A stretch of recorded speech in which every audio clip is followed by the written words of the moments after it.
નાના હો ત્યારે તમને એમ લાગે મારા બાપને જ બધું આવડે છે, એને બધી ખબર પડે, એ ગાડી ચલાવે એટલે પહોંચી જાઓ, એ લઈ આવે એટલે એની ચોઈસમાં કઈ કહેવા પણ ન હોય. પછી ટીનેજમાં આવો ને એટલે બાપ ઓર્ડિનરી લાગવા માંડે, બાપુજીને કઈ સમજાતું જ નથી, બાપુજીને કઈ ખબર નથી પડતી, એ તો આઉટડેટેડ થઈ ગયા છે, એની જૂના જમાનાનું મોડલ છે ને એમાં નવા સોફ્ટવેર ફિટ નહીં થાય ને, બરાબર. પછી એક એવો તબક્કો આવે જીવનમાં, ઓલો સિદ્ધાર્થ વાળો તબક્કો, તમે જયારે બાપ જેવા અરીસામાં દેખાવા માંડો ને એવી ઉંમર, અને એ તબક્કે પછી તમને એમ થાય કે એક્સ્ટ્રા ઓર્ડિનરી એ નહોતા આપણે માનતા હતા એવા,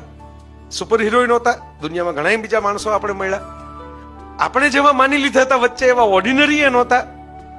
પણ એ આપણા માટે તો એક જ હતા, સ્પેશિયલ હતા. ઓર્ડિનરીઓ અને એક્સ્ટ્રા ઓર્ડિનરીઓ તમને જોઈએ એટલા મળશે જીવનમાં, પણ આ તો એક જ મળશે.